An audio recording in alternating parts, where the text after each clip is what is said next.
You know, Joc, that's my guy, man. I love Joc to death. That's big brother. He's super sneaky. He's super sneaky, motherfucker, man. I remember I found out that Joc was this is like a decade ago. Found out Joc was spinning secret sets up in Chicago, like once a month, once every other month, or something like that. Because I just happened to be in Chicago, and my boy was like, "Hey man, we about to go to this after party. This dude from Kansas City DJing." And I was like, "Who the fuck from DJing from Kansas City up here?" He's like, "Man, this dude Joc Max." I was like, "Man, that's my big bro." Yeah, so I got to go see Joc Max in Chicago one time on accident. That shit was live. Changed my life. Shout out Joc Max. Straight up. Yep. Follow him on Instagram. His sneaker collection is immaculate. No, it's fucking retarded. Stupid. Excuse my R word, but yeah, it's not cool. Hey man, I tell you what, Because he got all the kicks that I want, and I only wear Adidas. But he got all the kicks that you want if you only wear Jordans. He got all the kicks that you want if you want Dunks. And I always tell him, I'm gonna come slide in and get a couple of these kicks from you. He laughed because I wear a 14. hey, I tell you one unique ability. One unique ability of Joc Max. Man, fuck Joc Max feet, son. Hey, but one unique ability of Joc Max is that dude can make you feel like a better DJ just with a conversation. He'll make you feel like a better person Thank you. just with a conversation. But to make that point, like he doesn't even necessarily have to be talking about DJing to make you feel like a better DJ, like specifically, like you just feel like being in that dude's orbit, like makes you more serious about this shit, like. Like it forces you to be more like, hey man, what the fuck am I doing? I mean, I take this more serious. You know. Well, that's how I felt every time I heard Joe Good rap. Oh my god. Yeah. I think I've said this publicly before, but if not, then this will be the first time. But I'm sure it's not the first time.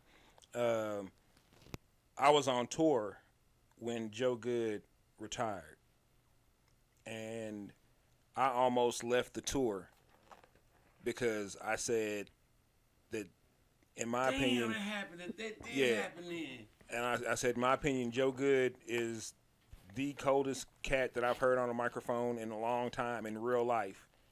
And if he feels like it's a move, this is a move to make of stop doing this shit, then I don't have a chance. I even called him. I mean, that's my guy, what I'm saying? So we communicated from time to time. But I even called him and told him that I was thinking about leaving the tour. And he said, and he told me, no, this is my path. Gave me the whole, big little brother speech and shit. And, I stuck around for the rest of the tour. Because he that was real early in the tour, wasn't it? That was like the second week, maybe? It was like right after Michael Jackson died. Yeah, I forgot. So we were out in Phoenix, recording and doing a few shows, a couple extra shows, and then I just happened to look up on Hip Hop KC, and I forgot who it was. They posted it, but they were like, "Yeah, man, Joe Good posted a link to the picture article where it said Joe Good retires." Do y'all know the origin of his name? Of the name Joe Good? I don't. No. Okay. Enlighten us. So Hell, I didn't know his real name. She was fucking like, I was standing on Nisha's house one night. We got to talk about it. I was like, Yo, so I went to CMSU back in the day, and Jazz 64111 Studios. What up?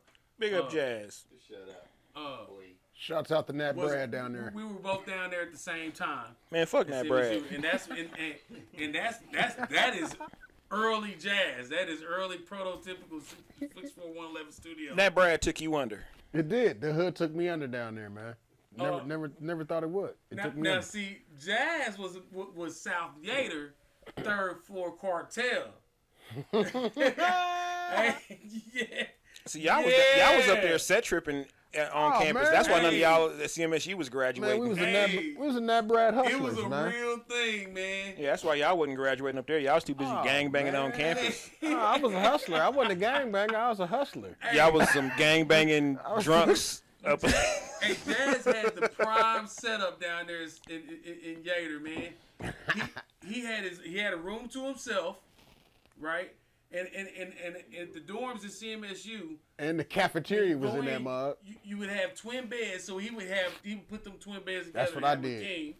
Put the motherfuckers together. And then you had 3 big closets, right? Because it's really for 2 people.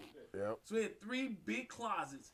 He opened up 2 doors of the closets, put a top and a side on, and had a recording booth. That was his first recording booth. Yeah, I came from Columbia Damn. when I was in school and did a session with Jazz.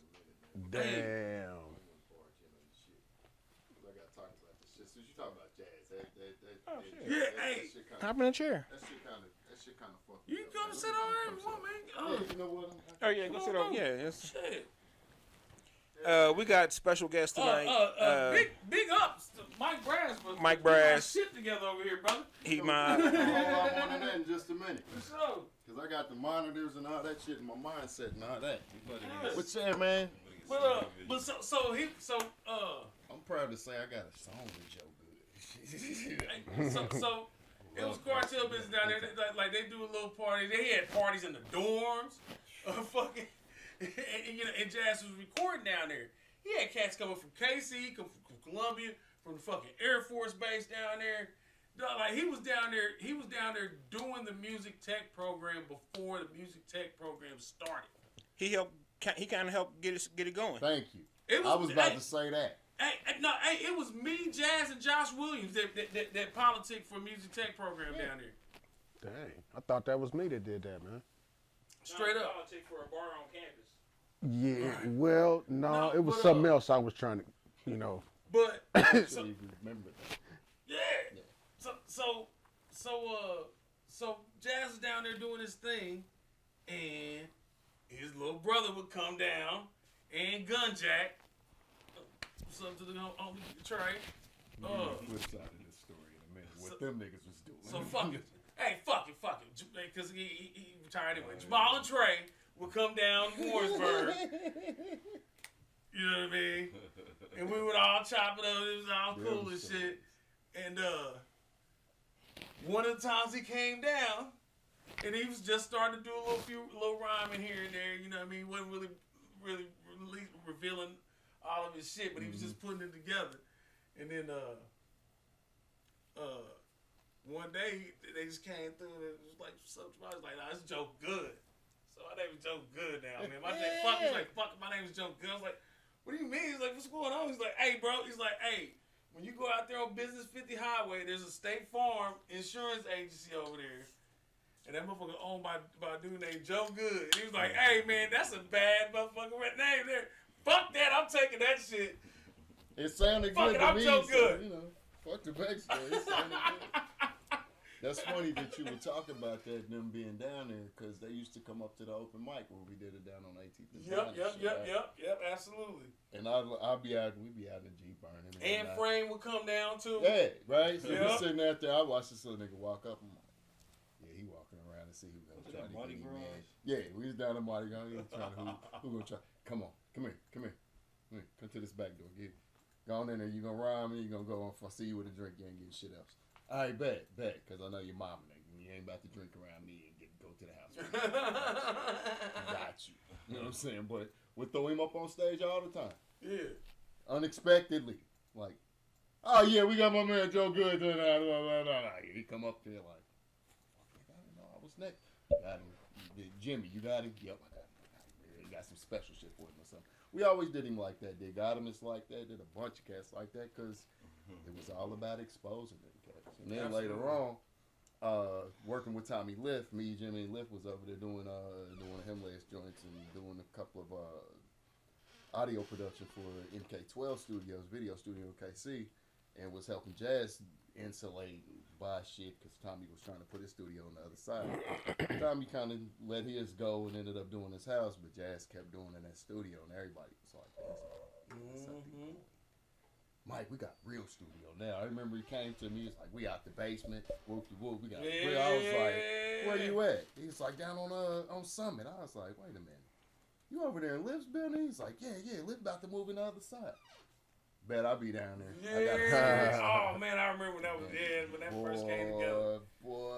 Oh yeah. You knew it was on. I was happy as hell for You that knew it was on. because it was always us proud of seeing these little dudes is really actually doing some real dope shit. And then it was like, okay, these dudes is really doing some dope shit because we'd all end up getting out of high school. It was a couple years behind us in high school. I forgot how hyped that shit was. Hey man. We concentrated a lot of fucking music in that building between Lift and Jazz, man. What? God A damn. lot. Oh yeah. A lot, bro. A whole lot.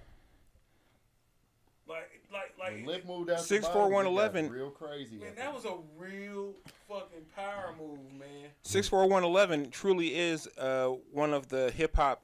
It's the last vestige. Yeah, I Well, it's recorded one of the a hip couple hop there. historical landmarks of Kansas City.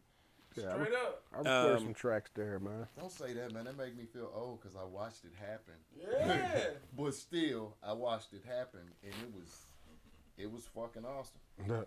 Dude's got some credits to his name in recording of that.